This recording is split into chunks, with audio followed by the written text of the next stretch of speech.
Welcome to Identity Unboxed, where we provide mentorship and promote representation for Black professionals in the advancement of the Black community. We are seeking guidance from exceptional Black leaders, scholars, and professionals with expertise in their respective fields. We hope to foster a space that promotes authenticity, inclusivity, and restoration for our listeners while exploring the intersection of our personal and professional lives. This project is a culmination of our lived experiences as young Black professionals to transform our life trajectories, to overcome adversity, and reach triumph.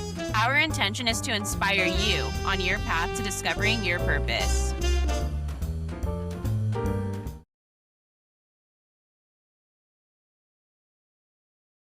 Thank you so much for tuning into Identity Unboxed, a space curated to amplify Black voices, foster authenticity, and provide mentorship and representation for those within our community. In this intergenerational space, we collectively work to promote the advancement of the Black community and unite those within the Black diaspora through platforming individuals who are making a difference in their workplaces and beyond. Brad and I are deeply grateful to continue growing this platform to empower and ignite the audacious leaders within us all. As throughout Season 3, we have continued to expand on the depth and rich diversity of our community. This project continues to enrich our connection to not only our communities, but our connection to our Blackness and to all of you that support us. We are inhabiting a time of strife within democracy, where there is a glaring detachment from humanity, further dividing us and seeking to diminish the accomplishments, contributions, and legacies of our undaunted ancestors and activists, past and present.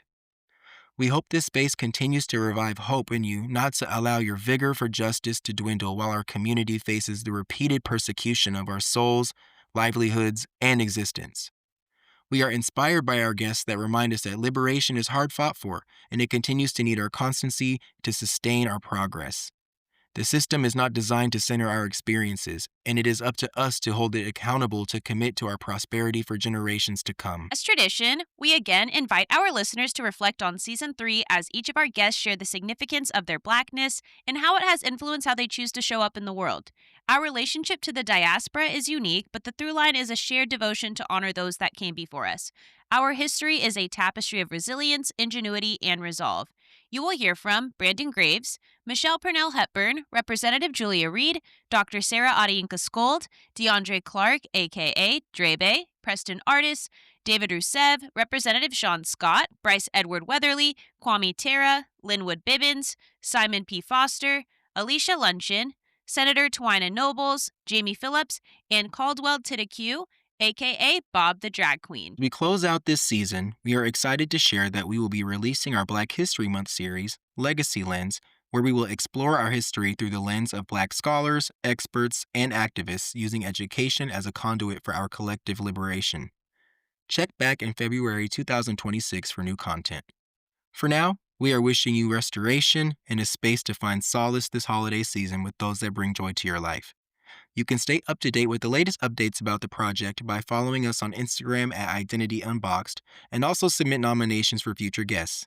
Please don't forget to subscribe on your preferred podcast platform for free wherever you listen to your podcasts. In the words of prolific writer James Baldwin from his renowned work, The Fire Next Time, to accept one's past, one's history, is not the same thing as drowning in it. It is learning how to use it. An invented past can never be used. It cracks and crumbles under the pressures of life like clay in a season of drought.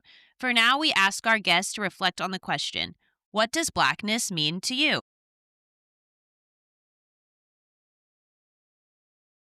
My Blackness is my superpower. But my Blackness is my heritage, is my family, my family's family, the long line of people who have come before me. And I'm just trying to do my best to push my family's legacy forward. I've said again, your Blackness, my Blackness is a superpower. It is not a weakness. It's something to be proud of. It is a shield. It is a force, and we are magnetic. And when I step into the room, I'm lighting it up, baby, with all my Blackness. Unapologetically.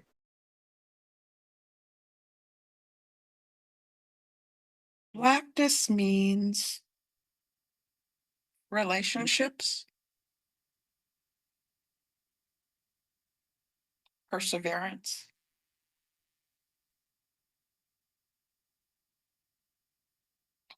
everyone on this planet has ancestors that came from where we came from Africa. So I would say originality, We are the firsts, and we shall not be the last.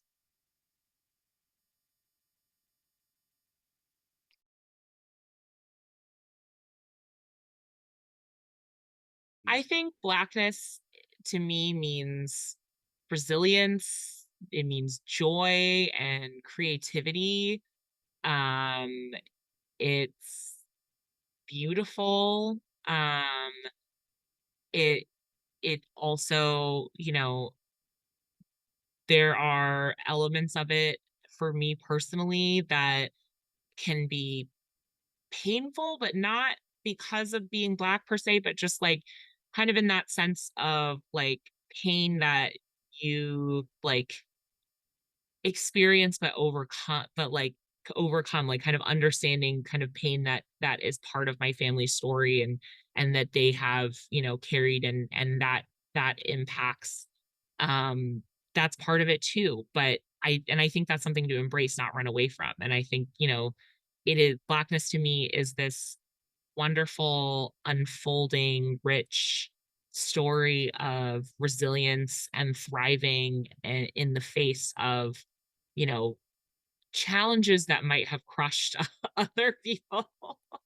And I think that I just take so much joy and pride, um, in being Black, in the story of my Black family, and in the Black story that each and every one of us as Black people is writing today, and creating today. And that's what it means to me. I think that that sense of resilience and joy, um, is so important. Blackness, I'm gonna circle back to the beginning. Blackness means to me Ubuntu. I am because you are. Um, that is what it means. That's where there's liberation, that's where there's peace, that's where there's love, that's where there's joy, that's where there's connection. For me, that's what Blackness is about. It's about it's about seeing Black people on the street and you don't really have to explain yourself. It's about you can be, I'm not in a Black sorority, but it's about being in a Black sorority, Black fraternity. Like it's just, I don't know. It's I am because you are. And we try to move in those ways as much as we can. Yes, there's capitalism, there's racism, but I see Black people trying to live that out as much as they can. And I want to be a person who's living that out as much as I can. So that's what Blackness means to me. I am because you are. So Blackness means to me basically just expressing yourself and being tied to your culture and making sure that you don't forget about everybody that falls under the umbrella of your culture. Black is beautiful. We come in all different types of shades.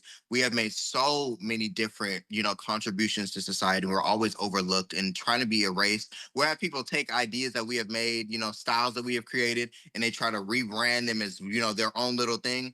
Baby. We are the innovators. We are the people that we are really the ones who inspire and create. And I feel like being Black and gay, I have an intersectionality with both. And I feel like being a Black gay man is just all about my expression, my, like my just the way I carry myself and embody myself, whether it be with the culture, the sound, the way that I dress, the way that I act. It is important to exude that and never lose sight of who you are as a person. And I'm forever tied to my Blackness, and I'm proud, and I love everybody that is Black, whether it be from the darkest shades to the albinos. We are beautiful. We are stunting. From the kinkiest hair to the curliest, we are amazing. And I'm just excited for everybody out there that is just like me, just like you guys, creating and putting themselves out there, because we are the blueprint, period.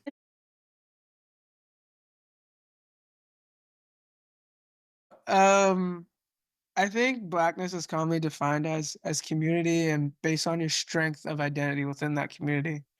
And I think that that means like how proudly you claim to be Black, and that's who you are. And I think there's a lot of truth to that, but being Black is culture after all, and to me, it often feels personal first. So culturally, like Blackness is seeing yourself through so many lenses that you learn to kind of build your own. Like you have to find yourself in every single room. And it's how can I exist as myself as I navigate the world as it unfolds. And so kind of being Black is deciding who you are every single day. Like it's very many hats. and it's being a part of a legacy that is constantly challenged. If you're not one thing, you're another. If you don't act a certain way, you're not being yourself. And so it's kind of just intuition at the end of the day. And being Black sharpens who you are, your sense of self. And yeah, I think at the end of the day, you learn to move through rooms that weren't designed for you at all. And you still leave your imprint. You navigate, you talk to people, and you engage people as yourself, and you leave an imprint. It's like, wow, they're freaking cool. They're freaking awesome. You guys are fantastic. I met you guys apparently multiple times in my life. That's really important because we did say earlier how I grew up in a Black community and seemed very assured in my Blackness my whole life. But I would say that that was not true when I was growing up. And because, not even a dirty secret, everyone knows that Creole people can be really racist, meaning from my ancestors' time, the closer you were to white, the better. They did use the N word. My grandparents, however, because they did not consider themselves the N word, but my grandparents evolved 360 degrees from growing up in the victim of racism from white people and learning to be racist towards your very own. But they had evolved 100% and were proudly Black. And I have to say, when people started using the term vocabulary and semantics matter, as the point of this story, African American, I thought, oh, I was uncomfortable with it. And I thought, let that be a lesson. You need to say African American every time rather than Black, because you should be prouder of your African roots. And I have to say, through the use, it transformed me. Every time I said I'm African American, it didn't even have to be aggressive. It was just, yeah, I'm African American. Fill it out on the form. It was an affirmation. And then every time I'd say it, I start to think about all that melanin and how proud I am and how I felt when I visited Senegal and Ghana. And it became an affirmation. And through that personal affirmation, I became very proud of my Blackness. And I would say Blackness is a cultural reference because Black encompasses every shade. You come to a family reunion, you'll see blue-eyed blonde-haired and wonderfully curly-haired, very dark-skinned cousins, all equal and equally beautiful. But what unites us is a commitment to our African Americanness. What unites us is a commitment to the betterment of humanity that stems from our commitment to the betterness of bettering the African American community. And what unites me with my Southern Black roots is joy, spirituality, a legacy of oppression now denied. And I will always live with that bittersweet. The agonies are the lowest of the low and the joys are the highest of the high that are part of the African American culture. So the African American ethos, as I define it, is actually what connects me to other Black people, more so than the color of skin. I think that the Black experience in the United States is a historically unique one in the sense that our vantage point is of so many people having privilege and opportunity in ways that we did not have inherently, that we had to struggle for, to the extent that our rights are inscribed in this country's documents. It was because we had to fight to make it happen. And so I find that, learning about the histories of people who did quite a lot under very difficult circumstances. I've been doing a lot of research recently, for example, about Reconstruction. The fact that in the American South after the Civil War, you had people who were formerly enslaved within a period of 3 or 4 years suddenly making the laws of their state. People who legally could not read or write, but did so surreptitiously, finally getting their chance to show what they could do as state lawmakers in Louisiana and Mississippi, Alabama, Georgia, other the former slave states. And understanding that adversity is such a big part of the Black experience, but it's also the overcoming of it, as we've discussed. And I think that that's something that we take with us wherever we go, in the institutions that we build up, in the community that we create wherever we go, even if they are in institutions that are dominated by people who are not us. We always have a way, I think, of seeking each other out and acknowledging each other for the work that we do, even though we have very different, potentially, class backgrounds. We could potentially have very different political philosophies. There's that commonality that unites us in understanding that we had to do a lot of work, no matter what background we came from, to get to where we are. And that's a celebration whenever we're able to build that community with one another, such as we've been able to do in this interview. For me, it means experiencing the world from two sides of the same coin, in the sense that from the inside out and from the outside in. From the inside out, that's how I present myself to the world. And what I mean by that is, I expect, matter of fact, I demand acceptance as well as respect from others, who I think in turn should expect the same from me. Same treatment as a fellow human being with just as much potential to contribute to the betterment of society as anybody else, but who also happens to look different, think different, feel different, and act different from the so-called majority. Maybe thank goodness for that. From the outside in, this is how the world presents itself to me. And I have to be realistic in the sense that others aren't necessarily going to give me the acceptance and the respect that I expect and demand. And that's evidenced by the fact that, this country has voted to endorse white supremacy and open criminality over character, which used to count for something in the people that we elect, people that we trust to lead and otherwise inspire us, and not to further divide and otherwise dehumanize us. I mean, I think Blackness is greatness. At least that's what I'm trying to inspire. People ask me why, why we're focused on the Black community, why the mission is to maximize Black health. And I think it's important that I kind of parse that out, because I'm actually not so much interested in how Black health compares to the rest of the population. Right? I identify and highlight the disparities just so that people can understand that there's clearly a problem, right? Average life expectancy in the Black community is 72 years. Average life expectancy of the rest of the population is 78. That's a 6-year gap, right? And 6 years might not sound like a lot at 72 or 78 years old, but if you extrapolate that across the rest of the population, the Black community is losing 268 million years of time on Earth. Time is our most valuable asset, and it compounds, right? That's not just 268 million years of time. That's 268 million plus whatever the lost compounding effects are as well, which are obviously incalculable.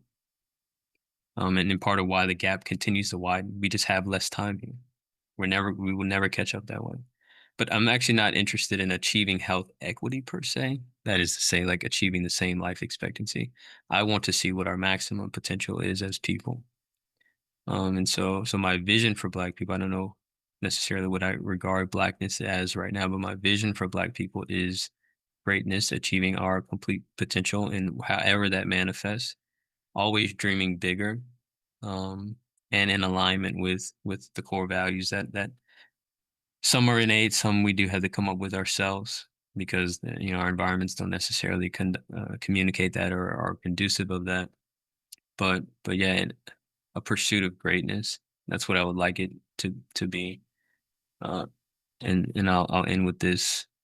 note about a video I was watching yesterday, and why it's so important to always be dreaming bigger, not because you're not satisfied with your current place, but you you are only going to become what you think is possible. Like that's the limitation of uh your growth and development is what you believe is possible. And I'm not just talking about consciously. Less about what you believe consciously, more about what like you believe in your heart and in your soul. But Jameis Winston, everybody may or may not know Jameis Winston. He's a professional football player. He's more of an entertainer now, it seems like these days, as it relates to his football career. But great guy, great athlete. But he was asked if he felt like the NFL humbled him, right? Because he went from, obviously being top tier in college to getting drafted number one in the NFL. And then he's had a good career, but he hasn't necessarily had like a superstar career, you know. And his response was I thought was so intelligent. He said, I don't think that the NFL humbled me. I just don't think I was dreaming big enough. My dream was to make it to the league. And he made it to the league. He wasn't never dreaming of making it to the Super Bowl or winning the Super Bowl or being a Hall of Famer. So he said he just wasn't dreaming big enough. And maybe he's shifting. He's still kind of young and maybe could shift it from there. But again, we are cutting ourselves off sometimes and we don't even know it. And it's not our fault. We're just not thinking about it. We're either trying to survive or trying to make it to something that we regard as, achievement, the pinnacle of life in society. But don't let society determine what the pinnacle is. I think that's another thing that is absolutely core to who I am, that makes me different from other people. Because the pinnacle, or what's on offer here as the pinnacle of life, is just not super interesting to me. It doesn't, to me, call out of me all that I am. And so that's why I dream big, just to see what all is in here. Because I think that we all need to become the best versions of ourselves, all who achieve our ultimate potential. Because if we do, then people suffer less ultimately, because we come up with better solutions and get more energy and passion around those solutions. So anyway, yeah, dream bigger, just to see what happens. I think I'm proud of knowing the real stories of our ancestors and what we've done and accomplished here. I think that you see me posting a lot that Black history is American history. There is no American history without Black history. And I think honesty around those stories is the best policy, not trying to obfuscate what it is and sugarcoat it. I remember being in class and they would do slavery things, and I went to a predominantly white school, even though I lived in a Black neighborhood. That's the school they bused us to, and we would always be the ones they're staring at doing that class. It didn't affect my life. It's something I still remember, but it was eye-opening to understand that people even looked at you that way because we didn't grow up that way, right? And so people being upset about that being taught. I mean, to be blunt, stop being soft. You can't have it both ways. I don't really pull punches on that type of stuff. That's just being, things happen. You're going to fail. You're going to succeed. I think we're raised in a society of people that can't fail. Like, where's this at? And trophies for everybody. When did this happen? No. None of those things to me make sense. Banning books, changing history, giving out trophies to everybody. None of those make sense. This country is built on entrepreneurship, success. The number one driver of employment is small businesses. And I think that Black people in general were always praying because we didn't always have money. We were barter. We were really the big traders and creators of things, and we were resilient. And so I want to make sure that when I represent what is important about being Black, it's about being resilient. It's about honoring the people that came before us and respecting that. And so looking at people and knowing our history and knowing the people, from musicians to the Malcolm X's to the 100-Year War that we fought as from South Carolina all the way through to Florida against the U.S. government to free slavery. that nobody talks about in the history books, but you could look it up. And that war is what really led to emancipation proclamation, not Lincoln. The war was because it was like guerrilla warfare on U.S. soil that our U.S. troops are losing to Black Americans who were fighting for freedom. So we had our own Vietnam right here. They were, and the U.S. troops were losing that one. So that's kind of, those are stories I think should be told. You know, this happened here. Let's not let it happen again. Because I don't think if you don't know your history, you're doomed to repeat it. So I really focus. History to me is one of my favorite subjects. I love history, all of it. Just good, bad, or indifferent. I just love history. It's history. It happened. I don't have any. I don't look at it anyway. I just love hearing about it. Love understanding something from the mentality. What led to that mentality? I'm always the methodology part of this, so it's extremely important to me. First paper I wrote about, I remember in middle school, I had a phenomenal teacher who was actually a white male, older white male at the time, who's now recently passed. Said, can you talk about you just as a human? You're going to write a letter to yourself, and then you're going to open it up 20 years later. And I wrote about, at that time, I was experiencing a lot of profiling and sort of microaggressions, discriminatory experiences in my life, becoming from a boy to a man and growing up. And I wrote to myself that you matter and that you are excellent and you will always be excellent. And so that means that everything I did, I put my best foot forward. That doesn't mean that you're going to be the best swimmer on the swim team or you're going to be the best ball player. That doesn't, or you're always going to get all A's. It just meant that I was going to put my best foot forward. And that doesn't mean that you're always going to have all of the energy, right? Today, I might have woken up at 5 and said, I got a lot of energy. I'm really perked up and ready to go to the gym. And I put my best foot forward. And tomorrow, that might mean I'm a little tired. I got a little less energy. I'm still going to put my best foot forward, but it might not look like what it did yesterday. And that's okay. Because when I reread that letter, I've got it framed. When I was talking about excellence, I was talking about putting my best foot forward with what I could give in that moment. That I agreed on that contract between me and myself and I. And so, folks, put your best foot forward and never doubt that that's not good enough. It's multifaceted. There are so many different ways to be Black and approach Blackness. And I think that's one of the beautiful things about growing up around a lot of different types of Black people. Like we talk about the Black excellence Blacks, we talk about the bougie brunch, or people might be more hood, a little bit more street, whatever, but you can also be an amalgamation of all of those things, and the culture is just beautiful. It means line dancing or pinning money on your shirt, or whatever, sitting together on the porch or talking about your experiences or making fun of each other, but that I'm only making fun of you because I love you and I'm close and we can kind of go back and forth. Just a whole different language that you might not even understand. You might be like, oh, do y'all hate each other? It's like, no, this is how we talk. Like, we just get on each other, we drag each other a little bit.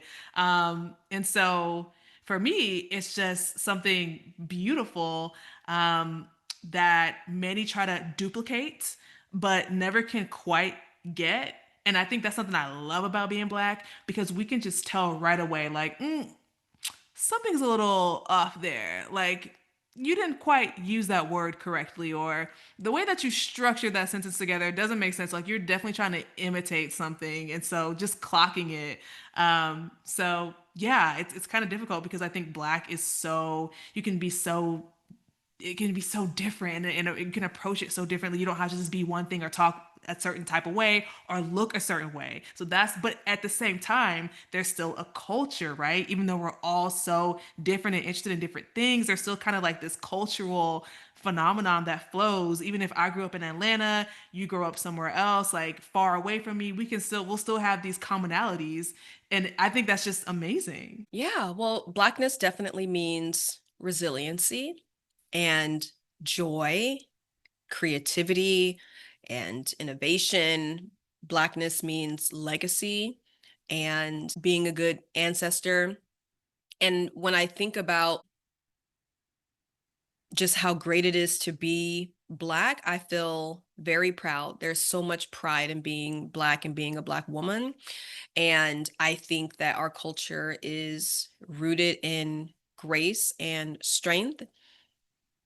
Also, for me, as my work has demonstrated, Blackness means responsibility. It means I need to be a good representative of my community, supporter of my community, voice for my community. And I've talked about wanting to be a good ancestor. I think being Black is deeply rooted in honoring those who came before me. I just feel like there's like a respect on like, I'm not going to call former Senator Rosa Franklin. No, former Senator Rosa Franklin. I'm not going to call the Black woman who I know has a PhD by her first or last name. No, it's doctor. Like there is a respect and honor of the work, of the journey, and of the legacy of the individuals in our community. And that is how I would describe Blackness to me. I kind of break it up in two things. On this earth, I feel it's a shared history. I feel there's shared struggles, and I feel there's a shared cultural expression. That's what's unique when I think of Blackness to me personally, and that journey that you have, as you're on this earth. I'm hoping once you get to heaven, all that is gone and that disappears, and then you have that true sense of equity, right, and unity. And so, I kind of look at it when you're on earth, but also when you're in heaven, hopefully you get that unity of what we all desire to be. And so that's kind of when I step back and kind of think of that question. That's how I positioned it. Yes. You can't say Blackness is, because Blackness is not homogenous. Because the crazy thing is, Blackness is Jay-Z, Blackness is Erykah Badu, Blackness is Barack Obama, Blackness is Christian Walker, Blackness is Candace Owens, Blackness is MLK. I think the answer is Blackness is everything. I mean, my best friend is Caribbean and from New York, and I'm American, and I mean, she's American too, but she's of Caribbean descent. Obviously Africa by way of the Caribbeans, or Caribbeans by way of Africa. But our experiences are so different, but we are both Black. Like we're both having a very Black experience. They're just such different experiences, but they are still both Black experiences. You know what I mean? Absolutely. So it would be practically impossible to say what Blackness is. I mean, y'all are Black. Like, y'all are Black. And we are having, how old are you, Tiana? 26. And how old are you, Brad? I'm 25. I just turned 25 last week. Congratulations. Happy birthday. Happy belated birthday. We made it. I am a little older than y'all. I'm 39 years old. I graduated high school in 2004. I don't even know where you were in 2004. Like, what were you even doing? I was 5 years old. Yeah, and Brad was 4. You know what I mean? There we go. So, like, Blackness is that. Blackness is my aunt who has a PhD in religious studies, but isn't a pastor. Blackness is my aunt's uncle who was a slave and couldn't read to her. And that's how she found out he was a slave. When her parents said, don't ask your uncle to read. He can't read. Why can't he read? Because he's a slave. You know what I mean? And I just find it so interesting that I get to create Black experiences in this book, because although a lot of the people in my book are based on real characters, some of them are completely fictional. A few of them are, Buck is fictional. Odessa is fictional. Darnell is fictional. You know, Slim is fictional.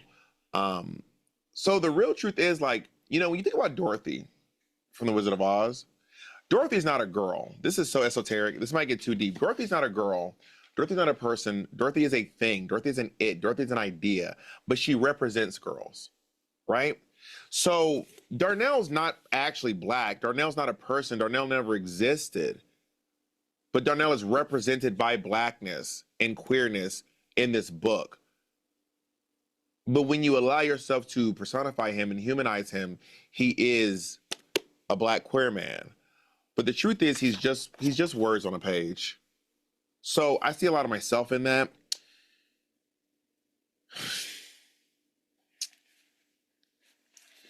This thing that I've created for Harriet Tubman, my mom's in there.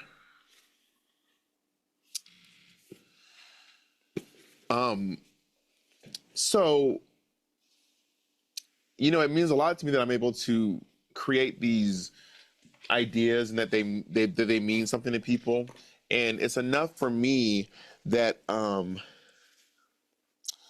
that it's okay if it only matters for now. It doesn't have to matter forever, and it doesn't have to last. It mattered if it meant something to someone in a moment. Then in that moment it mattered.